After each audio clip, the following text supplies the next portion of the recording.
So me and my coworker got talking today, and something came up that I didn't really think about when my dad mentioned it to me. He's worked in the agriculture industry for over 40 years.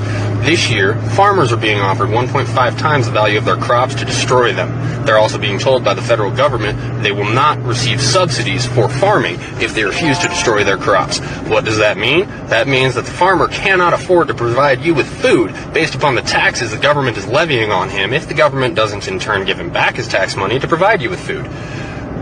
Kind of a fucked up system, but that's how it works. And, well, they're not going to subsidize them if they don't destroy the crops. They'll pay them more than what it's worth, and they want them to destroy it, and they'll still get their subsidies. They're trying to create a food shortage. We've got 8 months to get our own food supply. We're probably going to be facing mass starvation.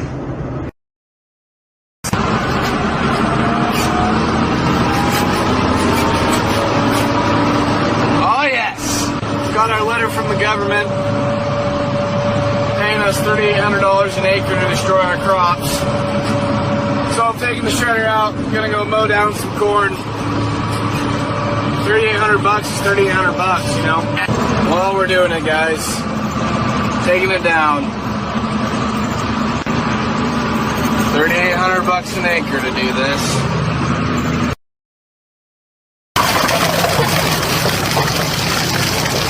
Well, what you saw right there ought to concern you. I was doing exactly what I was told via a letter I got last night in the mail from the Department of Hydrocarbons. They said in order to stabilize oil prices, they need a bunch of oil just dumped. And not dumped on the market, just dumped on lease roads and field roads and things like that. So I'm hooked up to that oil tank, going straight into my truck to get rid of it. Well, I'm going to get fined if I don't get rid of it, they said. So that prompted me to call District Selectman Tony Deloge and ask him about this letter. He said he didn't know much about it, but he would suggest that I follow whatever it says. So here we go. You know, these are some serious times right now. Since January, oil prices have been through the roof. I'm seeing more and more farmers on TikTok saying that the government's paying them to kill their fields. Agent Orange, I saw a guy with a lawnmower mowing down beans, getting paid to do it. They're controlling food. Now they're going to control energy. I don't understand why this is going on. But I tell you what, if they control food and they control energy, what freedom do you have left? Man, isn't this something? Initially heard about the government paying farmers to destroy their crops, I thought it was a load of bullshit. Well, lo and behold, we received our destruction notice the other day. So basically, there was two options on how to destroy the crop. The government could fly on Agent Orange, or we could manually destroy the crop ourselves. We put too much blood, sweat, and tears in it to let them destroy it, so we decided to manually do it ourselves. Basically, it said if we used a lawnmower to destroy the crop, we could receive an extra $600 an acre. Something about the low carbon footprint or something. So that's what we're doing. Now, they really didn't tell us how many acres to destroy. They just said, get after it, and we'll be watching you from satellite. We'll give you a call when you've destroyed enough. So I better get back after it.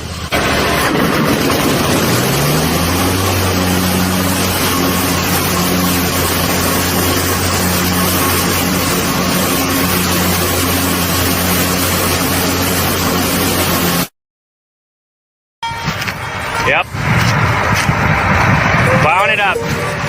Government said they'd pay us $3,800 an acre. Hey, that's better than what Milo prices are right now. So, getting her done. He's saying, is it true that the government is paying farmers to destroy their crops? And the simple answer to that is, yes, they are. So this farm here was selected to be one of them. Now, anybody with a half a brain knows you don't harvest in Illinois in July. I mean, look, right there. See that crop? Green as grass. Crop we're in, deader than a fucking doornail. So the government has went around into every county that's big ag counties in the U.S., and they've selected a certain amount of acres to come in and destroy. And these acres here got picked, so we had to destroy them. This is the second machine that I dropped off here for the local farmers. Just want to show you a little bit of each drum. We got 4 of these drums, 2 on each side.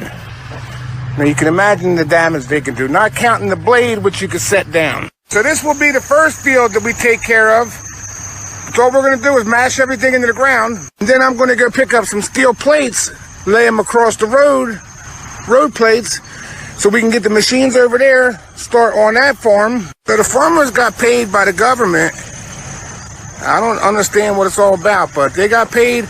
Now they hired us to come in here and just destroy whatever we can. I don't understand how it all works, but we're already paid for a certain amount of time. You can hear the first machine already running out there. But when you hear them farmers saying they're getting paid to destroy everything, they ain't bullshitting, y'all. Well, TikTok, I finally got my letter yesterday.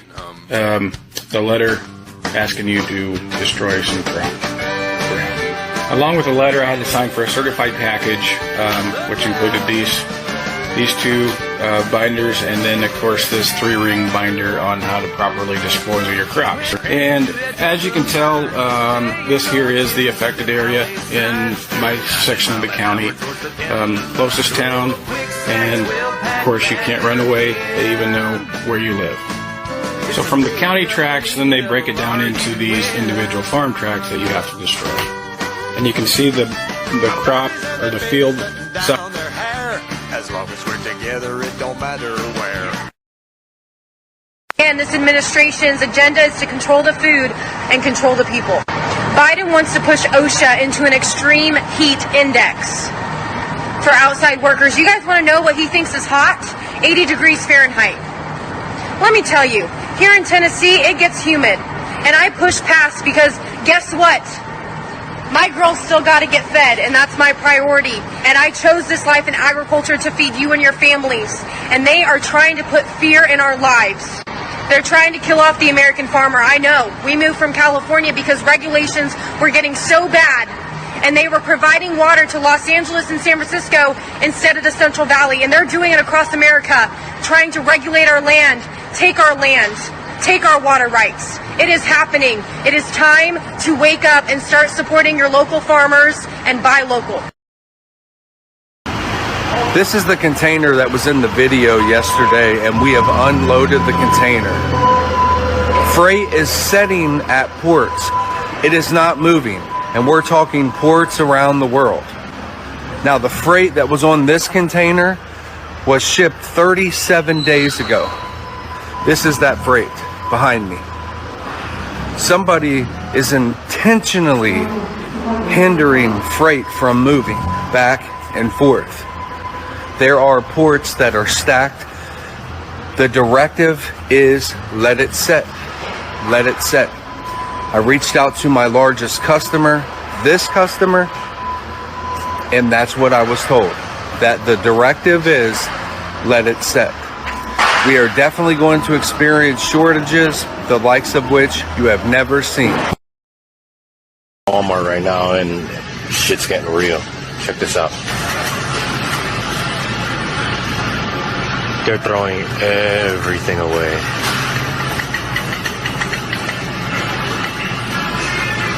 Caution tape on everything. They're not letting us take anything. Cheese sections, yogurt sections. Everything is done. Look at this.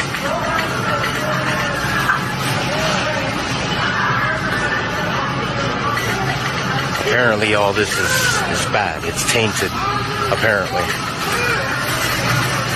Look at this. They don't want us taking none of this.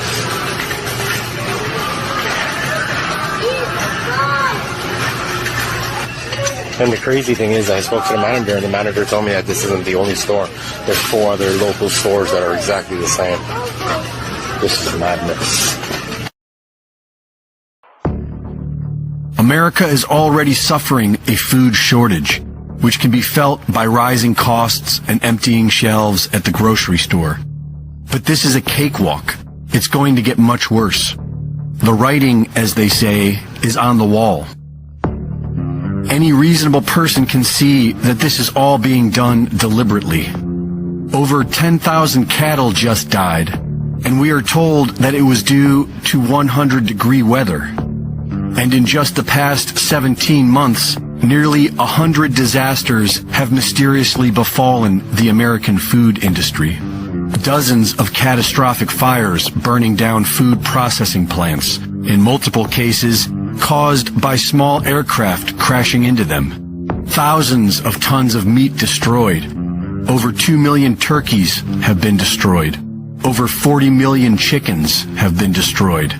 And with the rising cost of fuel, farmers are unable to harvest their crops. And it's only just beginning. This is the second time in a week that something like this has happened. On April 14th, the plane crashed into the Gem State Processing in East Idaho. What's going on here? Well, the story gets weirder. Food processing plants all over the country seem to be catching fire. A couple of days ago, a fire destroyed the headquarters of Azure Standard, one of the largest organic food distributors in the country. At the end of last month, a fire severely damaged a fresh onion packing facility in South Texas. In Oregon, a potato chip processing plant just reported a boiler explosion that sent workers to the hospital. So industrial accidents happen, of course, but this is a lot of industrial accidents at food processing facilities at the same time the president's warning us about food shortages. They're getting hit by planes and catching fire. What is going on here exactly? Jason Rance hosts a radio show in Seattle and joins us to put it into perspective. Jason, good to see you. Good to see you. Yeah, obviously when something happens every so often, you obviously hope that there's no significant damage and certainly no one gets hurt, but you kind of write it off. It's not that big of a deal. Accidents happen. But when you've got well over a dozen food processing plants and warehouses getting destroyed or seriously damaged over just the last few weeks at a time when the food supply is already vulnerable, it's obviously suspicious, and it could lead to serious food shortages. That's why some folks are now wondering, well, number one, what's going on? And you've got some people speculating that this might be an intentional way to disrupt the food supply. Wait, may I ask you to pause there really quick? Can I just ask you, I just want to nail this down so our viewers understand. There have been confirmed over a dozen disabling accidents at food plants in the last month, over a dozen. Absolutely, and we're talking about some really significant plants. The Taylor Farms facility in Salinas, California was completely destroyed by a fire last week. We've had two major potato processing plants in Belfast, Maine and Warden, Washington that were completely gutted, which is happening at a time where we already have a potato shortage globally. You were talking about the onion supply at that Rio Fresh, but it's not just produce plants. Last month there was a fire that took out a Nestle food plant out in Jonesboro, Arkansas, and that's impacting frozen food brands like Hot Pockets or Stouffer's, which maybe you might buy if you can't get fresh food from a warehouse that just exploded. And that Shearer's food facility you just mentioned in the open, I mean, that's the only West Coast facility that they operate. So there is some significant concern, of course, that this is going to impact the supply chain. Now, to be clear, the timing is very suspicious. It's obviously concerning. Police are saying that these fires are due to faulty issues with equipment, so they're not saying that this was intentional. Either way, it's obviously going to have some significant, implications in us getting our food. Yeah. I mean, an hour ago, a plane crashed into a General Mills facility. We'd already planned this segment. I'm sorry. I'm sorry. The onus is on people who think that's a conspiracy theory to explain what is going on. What are the odds of that? I have no idea. July 11, 2022. Welcome to the Stu Peters Show. My name is Stu. Well, Bill Gates first made his fortune in computers. But now the world's fourth richest man is pivoting from technology to the world's oldest source of wealth, land. He just can't get enough of it. Every year he just keeps acquiring more and more land. Just last week, he won legal approval to buy another 2,100 acres of farmland in North Dakota for $13.5 million. At this point, as we're talking right now, Bill Gates owns more than 250,000 acres, more than 250,000 acres of farmland in the United States.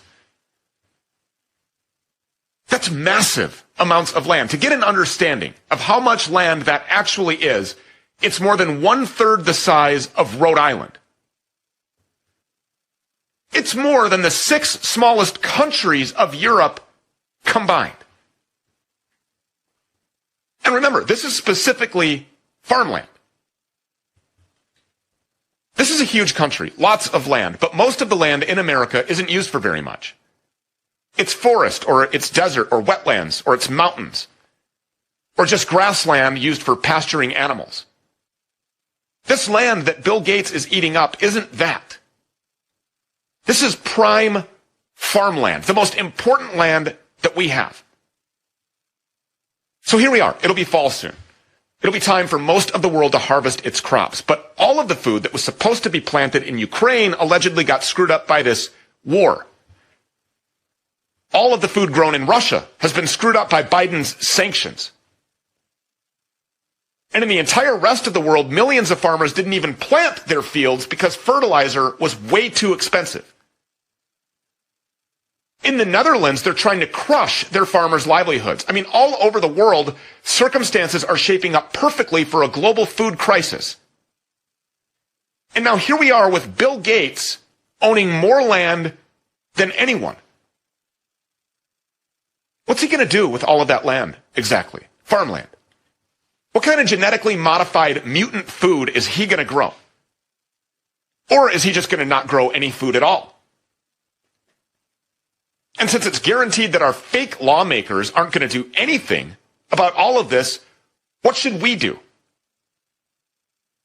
Clayton Llewellyn is the owner of Heaven's Harvest.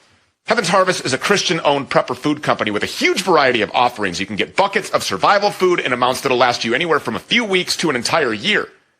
You can also buy heirloom seeds for growing the same kind of non-hybrid, non-GMO vegetables that your ancestors grew a century ago, as well as recipe books for cooking with them. We encourage you to check them out, heavensharvest.com. And Clayton Llewellyn joins us now. Clayton, thank you so much for coming. We appreciate you being here. Stu, how are you? This is a big deal. So here you have a guy that was in technology, computers, then got into eugenics, mass genocidal level murder, really, with these injections, the shots that he's highly invested in, and now farmland. Yeah, Stu, I think that's just one part of the big picture, though, man. Like, and like you just said, you know what I mean? There's an outbreak. All of a sudden, he's invested in vaccines. There's a baby formula shortage. Now he's invested in that. There's a food crisis. This is an engineered food crisis, too. This isn't by accident. This is an engineered crisis. Now, all of a sudden, he's invested in farmland. And not just a little farm off on the side of the road, but 260,000 acres. Like, this is massive. A massive amount of farmland. If you control the food, you control the people. Now, that's not enough to put like a dent in, our food supply, but that is enough to start affecting it. You know what I mean? If he's going to lease that back to farmers, well, all of a sudden he says, look, you can't plant that this year. I need you to plant this. Or he's going to have, some of the other bigger companies in there that they're creating GMO seeds and GMO food. They completely control what we're eating, what we're growing. Like it's not good news. Like I said, I think that's kind of a small part in the big picture of what's going on. You know what I mean? Like you've seen everything that's happened so far this year. You see what's going on in the Netherlands right now. You know what I mean? The Dutch farmers are all up in arms and they're rioting. They're trying to tell them how much they can grow. They're trying to cut a third of the farms out of the Netherlands. That's huge. A third of the people out of the Netherlands. Like there's a crisis right now, a global food crisis. And instead of opening it up and letting everybody grow what they need to grow, we're condensing that. We're making it smaller. Like, why are we doing that? We're doing it here in the U.S. We pay farmers not to grow food. I mean, right now, when the world is hungry, we're paying farmers not to grow food.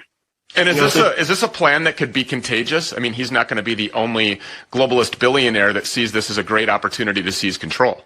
Absolutely. They're all going to jump on it. Well, they already do. I mean, so much of our farmland is controlled by giant corporations. It's no longer mom and pops growing, deciding what they want to grow. It's giant corporations growing our food. And you mentioned that, he's going to decide what types of seeds, what types of crops. No, you're not allowed to grow that, but this year you're going to grow this instead. What if he just says nobody's going to grow anything at all? And he absolutely can do that. And our government's doing it right now. At that point, is it enough to impact this country in detrimental ways that people can't recover from? I think it already is, man. It already is. I mean, you look at like I said, you look at everything that's going on right now. In the Netherlands, they're cutting out a third. We're doing that here in the United States. We got bird flu, that has popped up. We're killing millions of chickens right now because of one PCR test. Like, we know how accurate those are. Yeah, well, we're killing. To Clayton's point, for the viewers that don't know this, 5.5 million chickens were slaughtered and killed because of one PCR test. Keep in mind, remember, this program consistently talks about the PCR test and how failed it is, and that it produces 97% false positives. You can run it under your water, your tap water, and likely get a positive result for COVID-19 or whatever you're testing for. 5.5 million chickens. We saw 10,000 cows dead. Boom.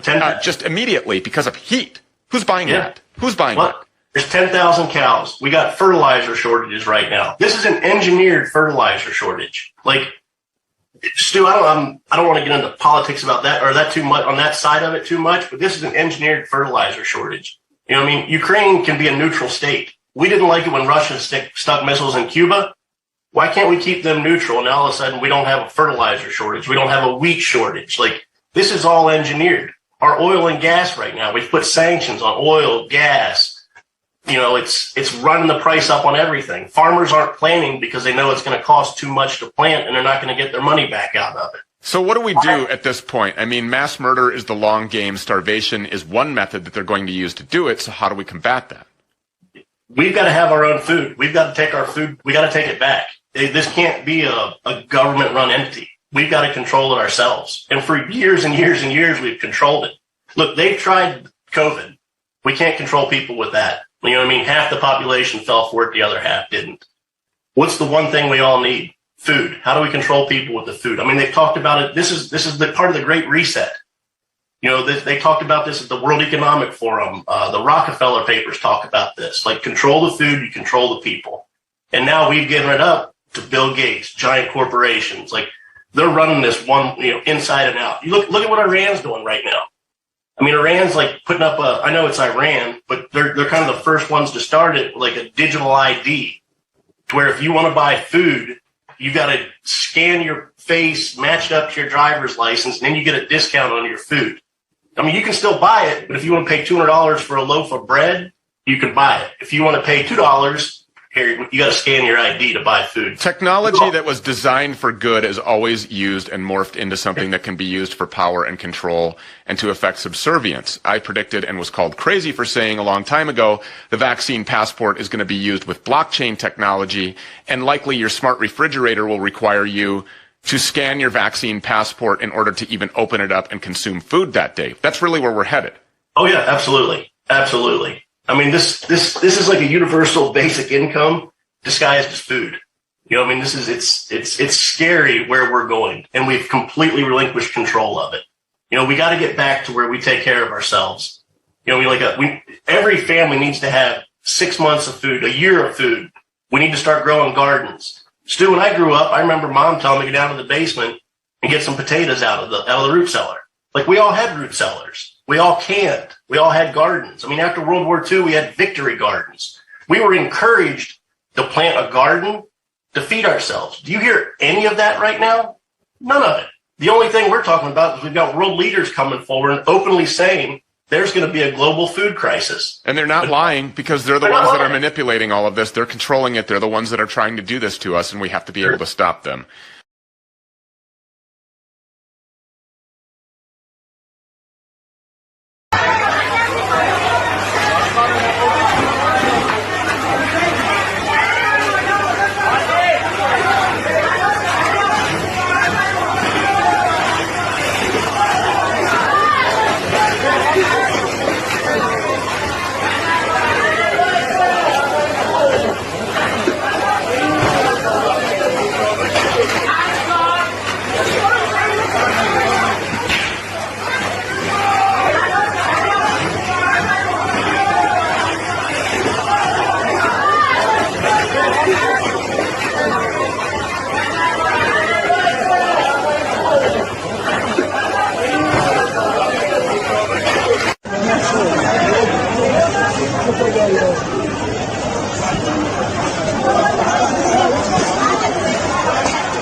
My friends, welcome. The mark is here. Iran is set to be the first country to roll out a biometric digital ID needed in order to buy food. Needed in order to eat. Right? Needed in order to survive. You must go get your digital ID from a government. The same digital ID that central banks are telling us is needed in order to roll out the central bank digital currencies. The same digital ID that the World Economic Forum establishes is at the very crux of this fourth industrial revolution. Yeah, all of that. Now you need to go get your ID in order to eat. Now there's some interesting details about the way Iran is implementing this that I want to walk through today, because I think this is a bellwether for how it's going to be rolled out around the rest of the world. And make no mistake, this is food rationing based on your digital ID. So read down here. You're able to buy as much bread as you want, but if you want to get the subsidized prices, then you're going to need the ID. Then you'll have access to, quote, a limited amount of bread at subsidized prices. And you can keep buying the rest at market rates if you want, right? You can buy as much bread for $1 million a loaf as you want. But for the 50% of Iran that lives below the poverty line, that's not an option, right? Their only option is to go get in line and accept this mark, this digital biometric ID, to which all resources are being tied. Not just bread, but according here, the scheme will later include all goods such as chicken, cheese, vegetable oil, and so on and so forth. And there's a lot to this story, from the fact that they cut off the internet for regular users, to the fact that there have been already fatal food riots and protests. So let's break it down. Here from Reuters: soaring bread prices spark protests and shop fires in Iran. May 13th, soaring bread prices have triggered protests in which some shops were set on fire, encouraging 22 arrests. The protests were triggered by a cut in subsidies for wheat that caused price hikes as high as 300% for flour-based staples. The inflation rate in Iran is already 40 to 50%, depending on who's counting, and half of 82 million people there are already living below the poverty line. Quote, the government will offer citizens digital coupons. That's the way they dress it up. Digital-friendly coupons with a smiley face on it that will allow them to access a limited amount of bread at subsidized prices. The rest will be available at market rates, right? You can buy as much as you want, as long as you pay exorbitant prices for it. As long as you're a millionaire, you can do whatever you want. This scheme will be enforced within 2 months. The scheme will later be expanded to include other goods like chicken, cheese, and vegetable oil, according to officials. So what better vector to force you to get your digital ID than with food? The price of wheat on the global market has jumped since the start of the Russian conflict with Ukraine, adding to the cost of subsidies. Of course, that's getting even worse this week as India announces they're going to completely ban all exports of wheat. Putting that aside, this has sent wheat up back again to a fresh high, a multi-decadal record price. So here, Iran has enforced internet shutdowns across the country as citizens are protesting. It's a tiered disconnection, meaning we're going to take down individuals, but if you're a business or a bank or a government, then your internet will continue to work just fine. Don't worry about a thing. In 2 months, citizens will be given digital coupons that will give access to a small number of subsidized bread purchases. Now, you can call it digital coupons all you want. Right? It's very clear. They can language it however they want in their corporate government stakeholder nonsense speak. The bottom line is people aren't going to eat unless they go to the government and get these digital biometric cards. It's planning to expand to cover other foods too. Many of Iran's poor can no longer even afford meat or other foods and have all turned to this subsidized bread just to be able to feed themselves and their families. So this is not an opt-in system, right? It might be dressed up that way. It might be presented that way. Let's talk more about this. This is the biometric digital ID that Iran rolled out just last year, actually. It uses a combination of the police database of the national IDs that they already have with a new app that you do like a 10-15 second multi-dimensional selfie to get your biometric data inputted. Users' digital ID is stored on your Android or iOS device. Yeah, Google and Apple, right there. Custodians of the mark. Now, let's step back and bear in mind that this is exactly what the Rockefeller Foundation described in their Resetting the Table report, how we're going to transform the food systems, as true cost accounting.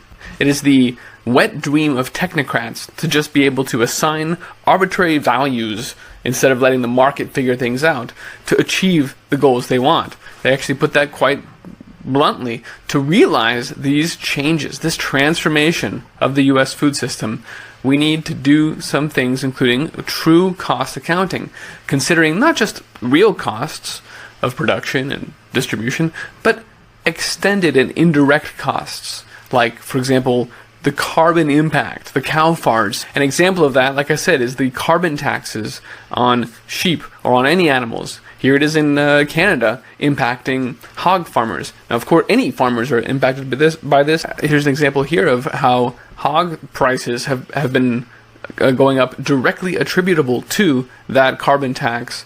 And here it is broken down by animal. So when you see meat prices rising, yeah, there's a lot of reasons for that, but some of them are as simple as the government arbitrarily imposing true cost accounting because they don't want you to eat meat.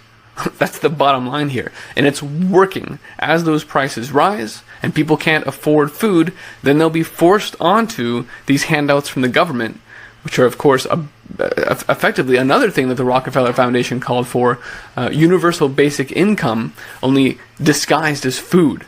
Right? They call it nutritional security because food is a human right.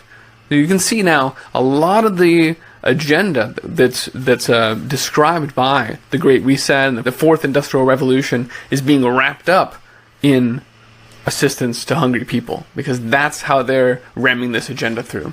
And so now you've seen the whole thing, right? We've talked about it for years, but now you've seen we're going to cause a tremendous run-up in food prices.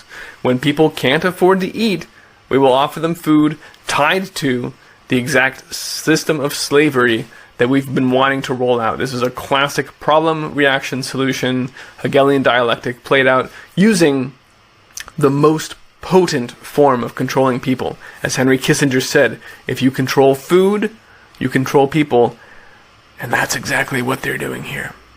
I think we're going to keep this as a short video just because this is such a potent thing, but let me also just quickly add that this is already being specced out and implemented around the rest of the world, although it hasn't been announced yet. That's the only difference, is Iran is already there telling their people to go get in line for a digital ID, whereas the rest of the world is all putting the systems in place and waiting until people get pissed off enough to tell them to go do it. For example, just as Iran will have now perfect data of who is buying what and where and when, right? They're going to know exactly who's buying bread and for whom at all times, because it's all going to be tied to these digital IDs.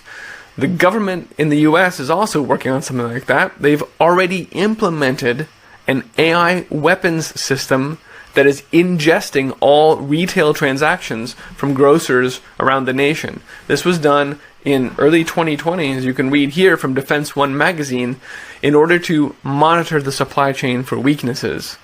But in reality, the bottom line is they're aggregating all grocery transactions down to the retail level, tied to your little shopper ID thing, right? In order to keep track of where food is going. This is, guys, this is the easiest, most succinct way to say this is echoing the goals of Agenda 2030, which was perfect awareness of all resources and economic activity on the planet. That's what's being implemented here. That's what's happening to get this agenda through. And they will engineer any other number of crises and grid down situations, the cyber pandemic, right? We've heard them float all of their predictive programming already. And so we know what arrows they have in their quiver. But to understand what we'll be experiencing over the next few years, the most important part is that is their goal, is to get everyone tracked and traced and tied in. That's why we have satellites in the sky watching us called climate tracing. That's why we have biobots in our sewers sampling the wastewater to know what we're eating. They've announced these things. They said it wasn't just for pandemic detection, it was for monitoring diets. Okay? We are being tracked and traced and labeled and given digital IDs and food rationing from all sides right now. And this latest step from Iran, I think, is very illustrative, but it is still just one link in the chain that seeks to enslave us all. So please help me get the word out about this, and more importantly, start growing word so that you are not forced into this line to go get your biometric ID so that you can feed your family. That's the only way forward, folks. New food systems must be stood up now. Decentralized food systems and communities working in them and defending them against the powers that seek to enslave humanity. Let's go grow abundant food and raise awesome animals and have a good time doing it. Thanks for watching, folks. Be well.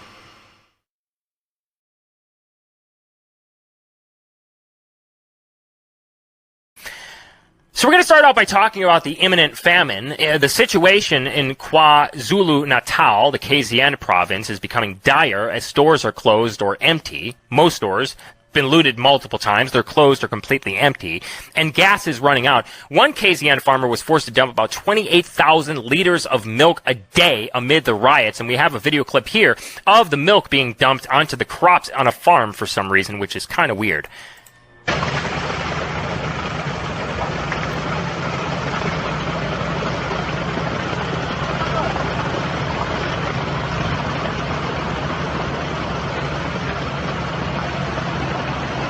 Says, quote, a witness wrote, quote, National Warehouse situated in KwaZulu-Natal, the biggest food distribution center in Africa and South Africa, is being looted to the bone by thousands of looters. This is the central nerve center for bulk distribution in KZN, supplying ShopRite, Checkers, Woolworths, Spar, and Game. This means not only retail, but even the bulk supply of food channels are being completely destroyed in KZN. There will be starvation and famine in KZN as early as next week. The South African Petroleum Refinery Service announced it was temporarily closing. Due to the unrest, rioters were seen looting gas stations at considerable risk. And we have a video clip here of some of the rioters looting gas stations. Take a look. Taking gas from the tanks underneath the ground. People are getting petrol directly from the underground tanks. A guy going right deep inside. Already they said this guy right up now. Tommy, people are actually having full access to the mall right now. They are doing what they want to do. Some shops are being looted. Yeah, people are running in and out. They're carrying whatever they've been carrying. They've succeeded right now. So I'm not sure what is going to happen from this point. I don't think there's any manpower that is going to come from anywhere to assist police officers that are here. There's a food lovers market shop that is also being looted right now on our right. It's a fruit and veg shop. People are also getting inside there. There's a better bed shop that's also being looted as we're speaking. People are carrying plastics. Others are using trolleys. So it's a very bad situation. Towards this community, people are saying we are doing this because we're hungry. We don't have jobs. So if there's an opportunity for us to get inside the shop and get whatever we can for our families, that's exactly what we're going to do.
Gentleman next to me you might have seen all over media and social media, an Indian gentleman, and he's talking about what's actually going on with the farmers in India.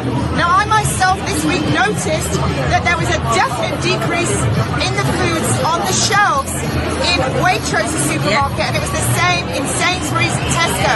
Now, I asked the manager, and I was told, first of all, that they had a problem with their IT and the ordering of the food. And then yesterday, I was told that they couldn't actually get delivery drivers. So I think you might want to now hear what this gentleman has to say. He's very well known and versed on this, and I would ask you, sir, to first of all introduce you by your name, and could you speak very loudly? Okay, my name is Nadchodzący, and I'm a human rights activist. The reality of food shortages, what is being set up in Europe, is the same what they done in Africa and the same what they done in Asia. The situation is they're deliberately destroying food in transportation and warehouses. The situation is the food is ready. They have bought the food from the farmers, is rotting in the warehouses and in the trucks. And the cover story they are selling the world is that there is shortage of drivers and secondly for the labor. That is complete bullshit. The idea is simple. They want to starve you to death. And I want to make this clear to everybody. If you let them lock you down again, they're going to use the same propaganda they used in Africa and the same they used in Asia. They rot and destroy all the food crops, and what you're going to see is mass shortages of food in your warehouses, and you would be locked down. So if you let them lock you down, you will starve to death. I just want to let you people know that my family farms in both Italy and Spain, so this is a first-hand experience. They bought the vegetables from our farm, and we know it for a fact that they are rotting in the warehouse and in the trucks. There is no shortage of food. This is complete nonsense. They are deliberately destroying food. This is a part of an idea. This depopulation is an idea that there are not enough resources on this planet. What we have to realize, God has made enough for all of his children. This is complete nonsense. We have to override this propaganda, because if we don't reject their ideas, we will suffer the same way they're suffering in Congo from starvation, same way they're suffering in India from starvation, and same propaganda which we saw in the third world is coming here. Thank you. Guys, have you ever seen this? I've never seen this in my life. They've started to do security packages on the meat. Co-op. GPS. They're tracking your ass. Co-op. Victorians have lined up for kilometres today just to put food on the table. Foodbank has been inundated at pop-up drive-thrus, handing out free food to thousands of families battling the soaring cost of living. Adam Hegarty reports. Thousands in a very long, different Sunday queue, not for the footy or a show, but for a food handout. The sign of the times is purple. Foodbank. Bills are rising, everything's rising, petrol, everything's rising. A little bit of help for, especially during school holidays. In our cost of living hell, the charity is a godsend. Those at the front getting there 3 hours before gates opened, many lining new territory. Has your family ever sought charity like this before? No, things are getting hard, you know. 2 drive-thrus, 2 boxes per car, with fresh food and pantry essentials. We've got a few boxes for you. Do you want them in the boot or the back seat? At Epping's Melbourne Market and Chobani Warehouse in Dandenong South, enough food bank supplies for 2,000 families. It wasn't enough. And yes, many here do work for a living. It's why it's happening on a weekend. But it's not people on the street anymore. It's people in your street. A lot of the people have never been to charity before and don't know where to go to look for help. This is the extent of the turnout. This was the first line that formed earlier today, but those at the end were told to redirect and get to the back of this second line. It stretches several blocks. The United Nations Food Systems pre-summit last week in Rome recommended a dietary limit of 14 grams of red meat per person per day. That's 1 bite. As a servant to the people of Queensland and Australia, I'm appalled, and I'll explain how this is an attack on our farmers and on every Australian. The pre-summit recommended the introduction of a worldwide environmental tax on meat of $1.60 per kilo for cattle grazing on pasture, yet not for cattle raised in intensive feedlots.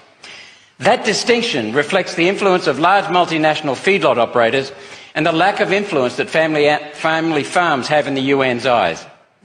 As my colleague Bob Catter rightly pointed out, this UN measure will take 2.4 billion kilos of protein off the market, starving 80 million people of protein. Yes, go the UN! The third recommendation of the Food Systems Pre-Summit is to move food production within reach of population centres and produce whatever protein and nutrition is possible in that region. It's called short-chain food supply. We did that 200 years ago. People starved, nutrition was poor, life expectancy was less than half what we enjoy today.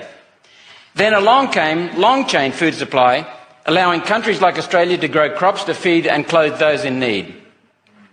World hunger fell to less than 10%. The only reason there are still areas of poverty and hunger in 2021 is because of war and civil unrest. You know, the things that the United Nations were supposed to solve. World peace has eluded the UN, yet cows have not. The United Nations is proposing to eliminate global food chains that have brought good food to the world for hundreds of years. I've recently spoken about the false water shortage brought to you. Thank the UN's directive to not build new dams. This is the start of a false food shortage. The motivation is to eliminate broadacre agriculture, eliminate food exports and return all that land to nature. Rural voters will be annoyed to hear that the Morrison government bankrolled this attack on our farming community with a $64 million donation. The Liberal National Government is funding our own demise, the betrayal and demise of our farmers, of our country. Australian farms employ 326,000 people directly.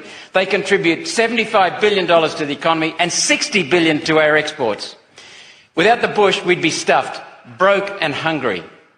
These three United Nations proposals will destroy rural Australia, wipe out family farms, crash real estate prices and further hollow out country towns for no benefit to us. There's no better source of protein than red meat. Yet our supermarkets now stock protein and fake food products made from crickets. Why? Because billionaires can't make enough profit out of cattle. It's a variable industry with good times and bad. Billionaires can, though, make money on intensive cultivation of bugs for protein. This breaks the reliance on nature's weather and allows scheduled production of a food-like substance with great profit margins and low fulfilment costs. This satisfies the UN dictate for short-chain supply. The United Nations Food and Agriculture Organization is literally directing the replacement of red meat with bug protein. Skeptics can even attend one of the regular UN bug tastings where journalists are encouraged to extol the virtues of bug cuisine. The CSIRO has fallen in line behind the UN, publishing a 64-page love letter on the delights of eating bugs entitled Edible Insects, a Roadmap. Looking through the glossy pages, we see the CSIRO advocates our future should include insect milkshakes, bug ice cream and granola bars made from dried cockroaches. I'm not making any of this up. It's real. This is happening and we taxpayers are paying for it thanks to the Morrison-Joyce government. For those who think they're eating an environmentally friendly product, think again. A fake hamburger patty using plant or bug protein contains 20 chemicals found in pet food. That's all the UN and their quislings in our federal government think the public deserves, pet food. How does it make sense to grow good food and instead of eating that food, we feed it to crickets and then we eat the crickets? Fellow Australians, there is no protein shortage. There will be, though, if the UN succeeds in wiping out red meat production so they can hand the protein industry over to their big business corporate partners. One Nation rejects this attack on our farming community. We reject state and federal parliaments around our country continuing to demonise and isolate farmers. We will continue to oppose the UN dictating to federal and state governments. One Nation will continue to oppose ideology over humanity. We will continue to stand up for a fair society based on a citizen's right to exercise free choice about diet, health and business.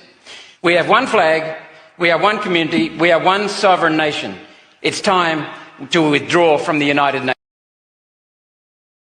There's another Labour Party that's nearly just as detested as ours, and it's Labour over in Australia, as they are introducing new legislation that will make it illegal for a hunter to bring home a beautiful piece of venison or bring home a beautiful bit of duck and share it with their friends. That's right, they're making hunting and sharing food illegal. So what they're saying is that you can hunt if it's just for yourself, but the minute you go to share it, even if it's just a duck breast to a neighbour, you are then in breach and that is deemed illegal. Why is it that this government all of a sudden wants to make the sharing of meat between friends or neighbours illegal? Back in 2018, the World Economic Forum published a white paper, and its name was Meat, the Future. However, they weren't actually talking about meat in the traditional sense. What they are wanting people to move towards is they want you eating crickets and bugs. They want bugs to be the new meat. Now that's an odd thing, isn't it? Why would you want bugs to be the new meat for an entire world population? Why would you not want them hunting? Why do you not want children learning how to forage for food? Why do you put chemicals through the ground? Why do you not want people hunting and being taught how to be self-sufficient? What that would mean is people would be reliant more and more on government supplying those bugs for them to eat and get that source of protein. That in itself is an unnerving thought. Now, they are already trialling this with 4 schools in Wales in the UK. So they're starting with the younger generations and teaching them to try crickets and bugs as protein. You can take from this what you will. However, the World Economic Forum, as we all know, has become more and more powerful. They've written another paper about the future of food, and that was released just this year. It's no coincidence that multiple countries run out the same legislation in identical format in similar timeframes.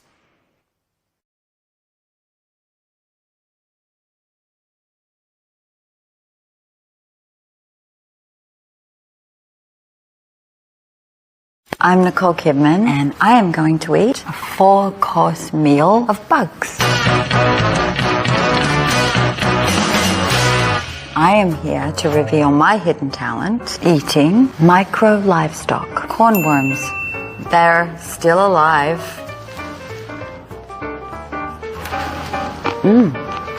Extraordinary. Very moist, chewy. Can't quite describe the flavor, but need a little water. Let's try the second course, shall we? Just a little side note. 2 billion people in the world eat bugs, and I'm one of them. Because here we go. Have some mealworms. I'm telling you, I'd win Survivor.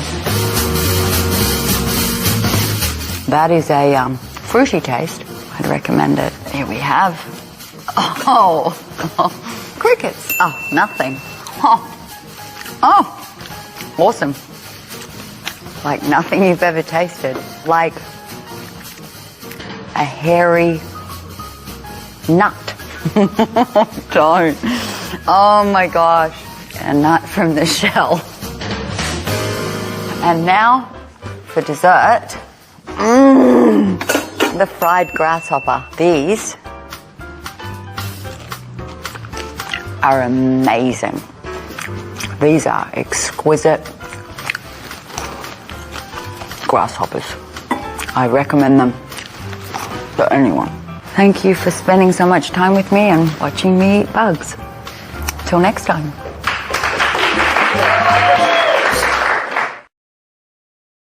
You see the hard part where you have the teeth? Oh, wow. Take the fangs out. Yeah. Have you done this before? Yeah. I think it's always been a part of the diet, the bugs, but then I think there is a truth to the survival. During the war, of course, when people were being starved, they were able to survive on things like this, and they did. When was the first time you had these bugs? I first had them when I was first in country.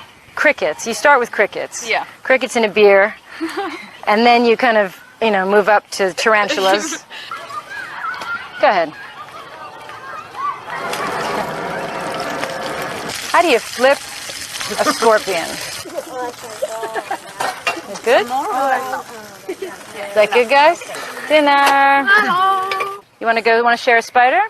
Hot? Can I make one without flavor? It's actually really good, the flavor.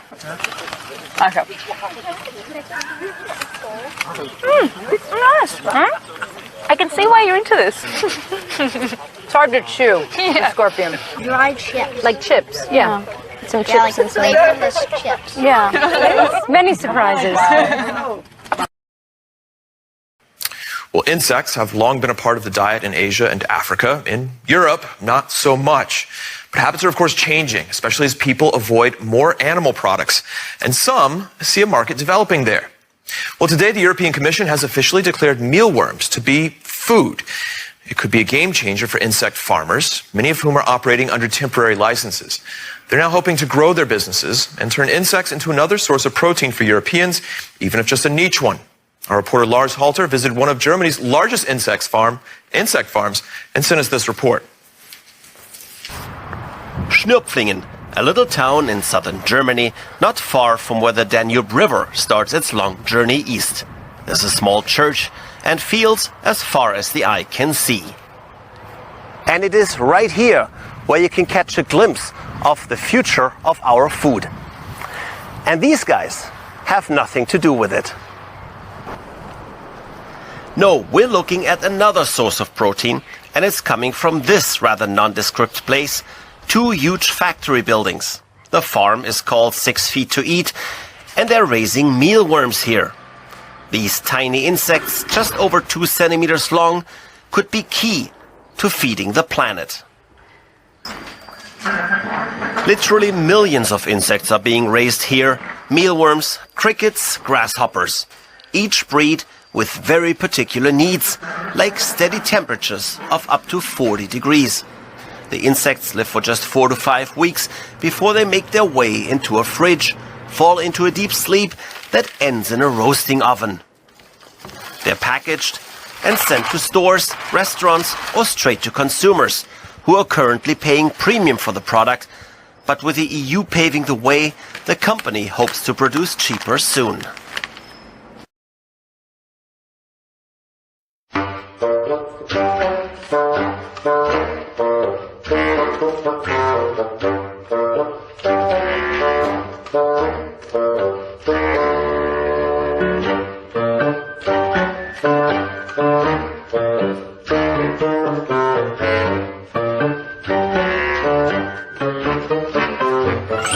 So these are called Tenebria molotors. They're small mealworms, and these are some of the most common insects used in mainstream insect eating.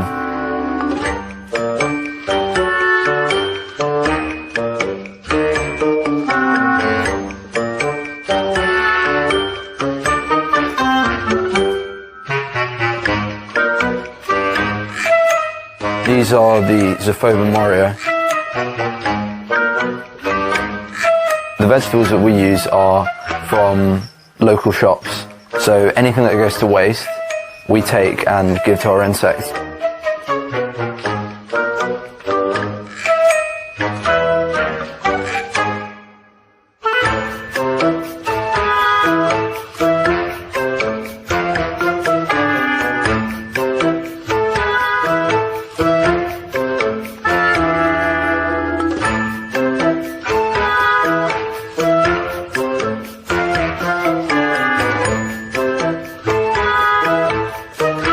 The flavour that they have is kind of not conventional, because obviously you don't find insects that much in mainstream cuisine in the West. The smaller mealworms have like a nutty taste. The larger mealworms have the texture of chicken almost, but they also have kind of an almondy flavour. It's an interesting taste, and it works on a lot of dishes. It's usually used as a supplement, but you can also make them into flour, which is then used in biscuits and cakes. And it's really rich because of the protein, so you can make really filling snacks from them.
We know that there is no such thing as cheap energy, because the price of cheap energy has always been our lives, our health, our lungs, our cancer rates. Millennials and people and, Gen Z and all these folks that come after us are looking up, and we're like, the world is going to end in 12 years if we don't address climate change. And your biggest issue is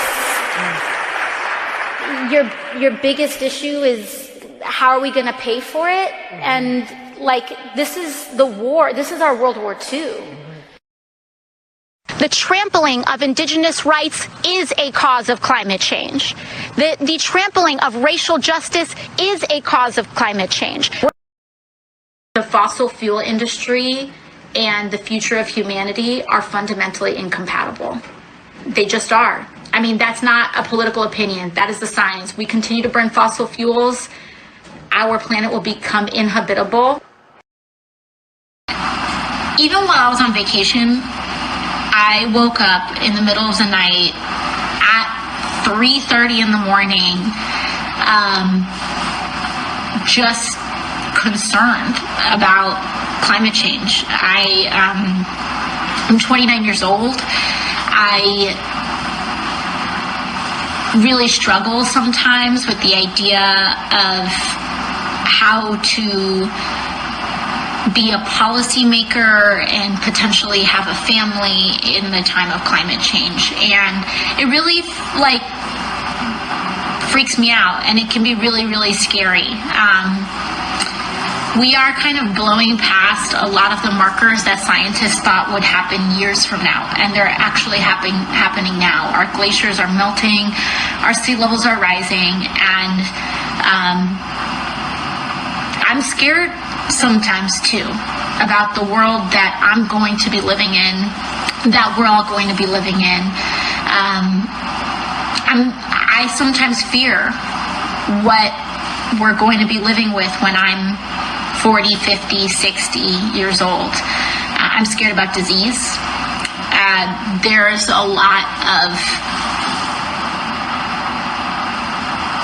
a lot of things frozen in the tundra. I should put a timer on this, actually. Hold on.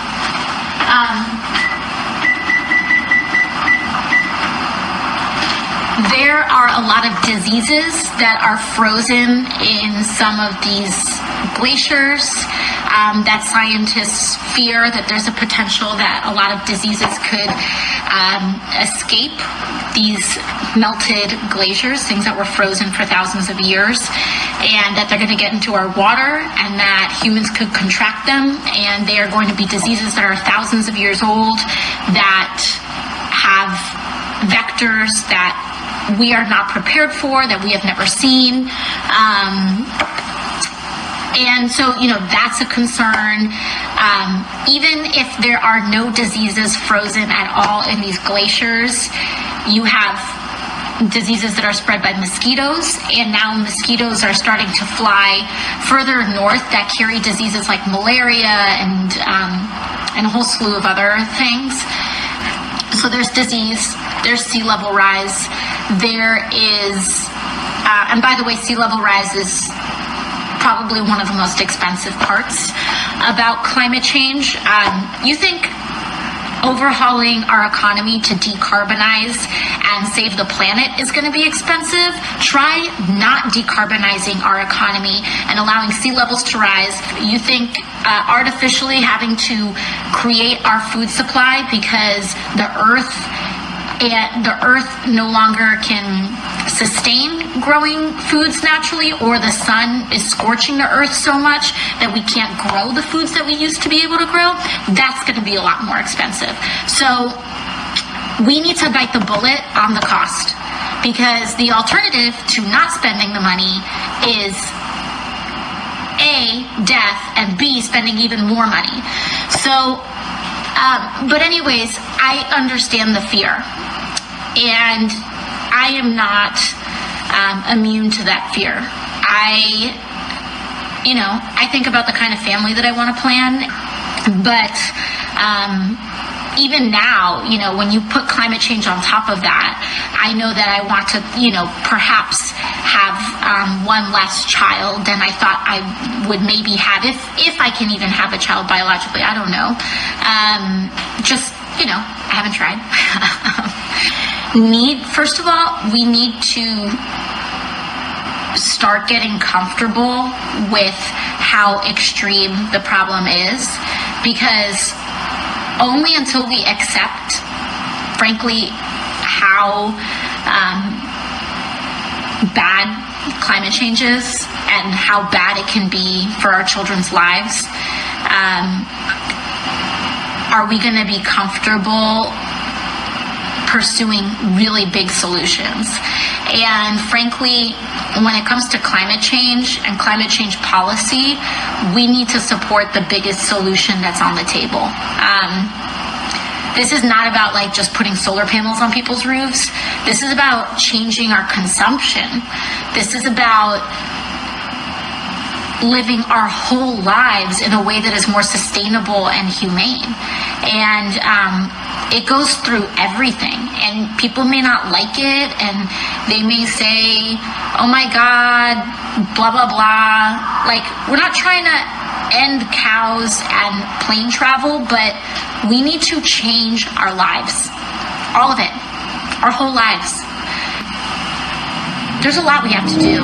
And the thing is that the best thing we can do is be as supportive of climate policy and to prioritize it. Like, if you can make climate change one of your top 3 voting issues, that's a huge thing you can do. But also, if you change your personal consumption, that can do a lot as well. So I'll dig into it, but you can always look up a lot of the stuff that we've read. Let me just stir this real quick.